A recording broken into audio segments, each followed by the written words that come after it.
Chapter 4. At Ferrara's Chambers. Dr. Bruce Cairn swung around in his chair, lifting his heavy eyebrows interrogatively, as his son, Robert, entered the consulting room. Half Moon Street was bathed in almost tropical sunlight, but already the celebrated physician had sent those out from his house to whom the sky was overcast, whom the sun would gladden no more, and a group of anxious-eyed sufferers yet awaited his scrutiny in an adjoining room. "Hello, Rob. Do you wish to see me professionally?" Robert Cairn seated himself upon a corner of the big table, shaking his head slowly. "No, thanks sir, I'm fit enough, but I thought you might like to know about the will." "I do know. Since I was largely interested, German attended on my behalf. An urgent case detained me. He rang up earlier this morning." "Oh, I see. Then perhaps I'm wasting your time, but it was a surprise, quite a pleasant one, to find that Sir Michael had provided for Myra, Miss Duquesne." Dr. Cairn stared hard. "What led you to suppose that he had not provided for his niece?" "She is an orphan, and he was her guardian. Of course, he should have done so, but I was not alone in my belief that during the peculiar state of mind which preceded his death, he had altered his will in favor of his adopted son, Antony." "Yes. I know you were afraid of it, sir. But as it turns out, they inherit equal shares, and the house goes to Myra. Mr. Antony Ferrara - he accentuated the name, quite failed to conceal his chagrin. "Indeed. Rather. He was there in person, wearing one of his beastly fur coats, a fur coat, with the thermometer at Africa, lined with civet cat, of all abominations." Dr. Cairn turned to his table, tapping at the blotting pad with the tube of a stethoscope. "I regret your attitude towards young Ferrara, Rob." His son started. "Regret it? I don't understand." "Why, you, yourself brought about an open rupture on the night of Sir Michael's death." "Nevertheless, I am sorry. You know, since you were present, that Sir Michael has left his niece to my care. Thank God for that. I am glad, too, although there are many difficulties. But furthermore, he enjoined me to keep an eye on Antony." Yes, but, heavens! He didn't know him for what he is." Dr. Cairn turned to him again. "He did not, by a divine mercy, he never knew what we know. But his clear eyes were raised to his son's. The charge is none the less sacred, boy." The younger man stared perplexedly. "But he is nothing less than a His father's upraised hand checked the word on his tongue. "I know what he is, Rob, even better than you do. But cannot you see how this ties my hands, seals my lips?" Robert Cairn was silent, stupefied. "Give me time to see my way clearly, Rob. At the moment I cannot reconcile my duty and my conscience, I confess it. But give me time. If only as a move, as a matter of policy. Keep in touch with Ferrara. You loathe him, I know, but we must watch him. There are other interests. Myra." Robert Cairn flushed hotly.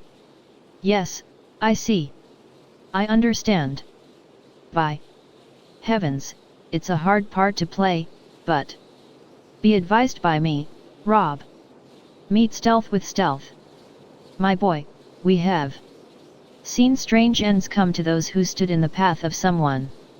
If you had studied the subjects that I have studied, you would know that retribution, though slow, is inevitable. But be on your guard. I am taking precautions. We have an enemy, I do not pretend to deny it, and he fights with strange weapons.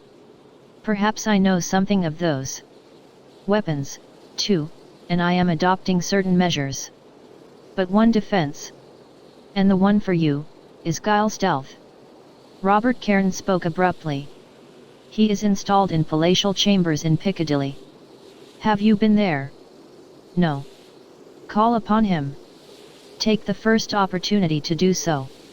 Had it not been for your knowledge of certain things which happened in a top set at Oxford, we might be groping in the dark now.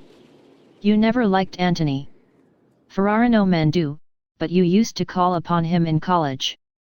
Continue. To call upon him, in town. Robert Cairn stood up, and lighted a cigarette. Right you are, sir, he said. I'm glad I'm not alone in this thing. By the way, about Myra? For the present she remains at the house. There is Mrs. Hume. And all the old servants. We shall see what is to be done, later. You might run over and give her a look up, though. I will, sir. Goodbye. Goodbye, said Dr. Cairn, and pressed the bell which summoned Marston to usher out the caller, and usher in the next patient. In Half Moon Street, Robert Cairn stood irresolute, for he was one of those whose mental moods are physically reflected. He might call upon Myra Duquesne, in which event he would almost certainly be asked to stay to lunch, or he might call upon Antony Ferrara. He determined upon the latter, the less pleasant course. Turning his steps in the direction of Piccadilly, he reflected that this grim and uncanny secret which he shared with his father was like to prove prejudicial to his success in journalism.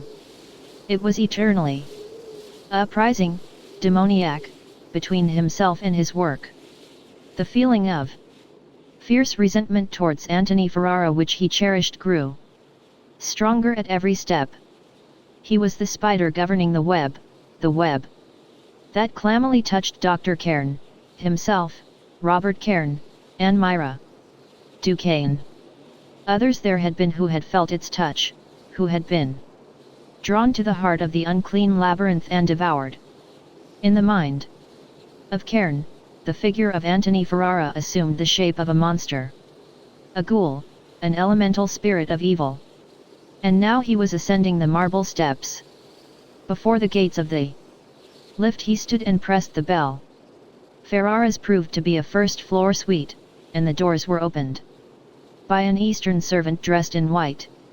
His beastly theatrical affectation again, muttered Cairn. The man should have been a music hall illusionist. The visitor was salaamed into a small reception room. Of this apartment the walls and ceiling were entirely covered by a fretwork in sandalwood, evidently oriental in workmanship. In niches, or doorless cupboards, stood curious-looking vases and pots. Heavy curtains of rich fabric draped the doors. The floor was of mosaic, and a small fountain played in the center. A cushioned divan occupied one side of the place, from which natural light was entirely excluded and which was illuminated only by an ornate lantern swung from the ceiling. This lantern had panes of blue glass, producing a singular effect. A silver mibkara, or incense burner, stood near to one corner of the divan, and emitted a subtle perfume.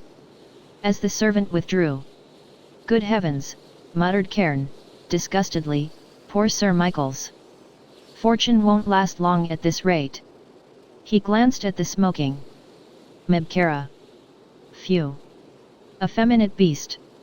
Ambergris. No more singular anomaly could well be pictured than that afforded by the lean, neatly groomed Scotsman, with his fresh, clean-shaven face and typically British air, in this setting of Eastern voluptuousness. The dusky servitor drew back a curtain and waved him to enter, bowing low as the visitor passed. Cairn found himself in Antony Ferrara's study. A huge fire was blazing in the grate, rendering the heat of the study almost insufferable. It was, he perceived, an elaborated copy of Ferrara's room at Oxford. Infinitely more spacious, of course, and by reason of the rugs, cushions and carpets with which its floor was strewn, suggestive of great opulence. But the littered table was there, with its nameless instruments and its extraordinary silver lamp. The mummies were there. The antique volumes, rolls of papyrus, preserved snakes and cats and ibises, statuettes of Isis, Osiris, and other Nile deities were there. The many photographs of women, too. Cairn had dubbed it at Oxford the Zenana. Above all, there was Antony Ferrara. He wore the silver-grey dressing gown trimmed with white swan's down in which Cairn had seen him before. His statuesque ivory face was set in a smile, which yet was no smile of welcome. The over-red lips smiled alone, the long, glittering dark eyes were joyless, almost, beneath the straightly penciled brows, sinister. Save for the short, lustreless hair, it was the face of a handsome, evil woman. "My dear Cairn, what a welcome interruption! How good of you!" There was strange music in his husky tones. He spoke unemotionally. Falsely, but Cairn could not deny the charm of that unique voice. It was possible to understand how some women would be as clay in the hands of the man who had such a voice as that. His visitor nodded shortly. Cairn was a poor actor, already his role was oppressing him. Whilst Ferrara was speaking, one found a sort of fascination in listening, but when he was silent he repelled. Ferrara may have been conscious of this, for he spoke much, and well. "You have made yourself jolly comfortable," said Cairn. "Why not, my dear Cairn? Every man has within him something of the Sybarite. Why crush a propensity so delightful? The Spartan philosophy is palpably absurd. It is that of one who finds himself in a garden filled with roses, and who holds his nostrils, who perceives their shady bowers, but chooses to burn in the sun, who, ignoring the choice fruits which tempt his hand and court his palate, stoops to pluck bitter herbs from the wayside." "I see," snapped Cairn. "Aren't you thinking of doing any more work?" "Then, work?" Antony Ferrara smiled and sank upon a heap of cushions. "Forgive me, Cairn, but I leave it, gladly and confidently, to more robust characters such as your own." He proffered a silver box of cigarettes, but Cairn shook his head, balancing himself on a corner of the table. "No, thanks. I have smoked too much already, my tongue is parched." "My dear fellow." Ferrara rose. "I have a wine which, I declare, you will never have tasted, but which you will pronounce to be nectar. It is made in Cyprus." Cairn raised his hand in a way that might have reminded a nice observer of his father. "Thank you, nevertheless. Some other time, Ferrara. I am no wine man. A whiskey and soda, or a burly British B&S, even a sporty Scotch and Polly." There was a suggestion of laughter in the husky voice, now, of a sort of contemptuous banter. But Cairn stolidly shook his head and forced a smile. "Many thanks, but it's too early." He stood up and began to walk about the room, inspecting the numberless oddities which it contained. The photographs he examined with supercilious curiosity. Then, passing to a huge cabinet, he began to peer in at the rows of amulets, statuettes, and other unclassifiable objects with which it was laden. Ferrara's voice came.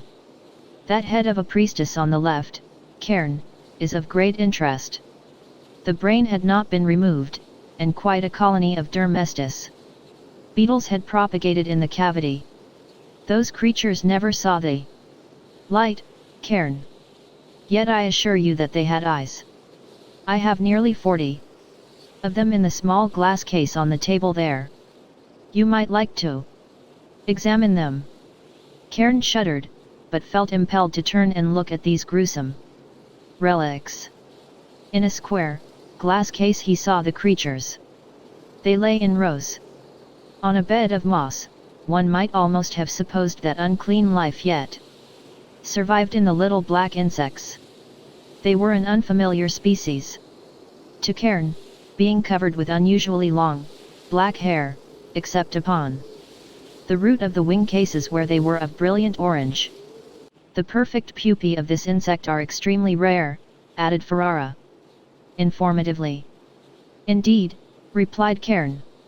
He found something physically revolting in that group of beetles whose history had begun and ended in the skull of a mummy. Filthy things, he said. Why do you keep them? Ferrara shrugged his shoulders. Who knows, he answered enigmatically. They might prove useful, some day. A bell rang, and from Ferrara's attitude it occurred to Cairn that he was expecting a visitor. I must be off, he said accordingly. And indeed he was conscious of a craving for the cool and comparatively clean air of Piccadilly. He knew something of the great evil which dwelt within this man whom he was compelled, by singular circumstances, to tolerate. But the duty began to irk. If you must, was the reply. Of course, your press work no doubt is very exacting. The note of badinage was discernible again, but Cairn passed out into the Mandiera without replying, where the fountain plashed coolly and the silver Mibcara sent up its pencils of vapor. The outer door was opened by the oriental servant, and Ferrara stood and bowed to his departing visitor. He did not proffer his hand. Until our next meeting. Cairn, Assalamu alaikum. Peace be with you, he murmured, as the Moslems say. But indeed I shall be with you. In spirit, dear Cairn. There was something in the tone wherein he spoke those last words that brought Cairn up short. He turned, but the doors closed silently. A faint breath of ambergris was borne to his nostrils.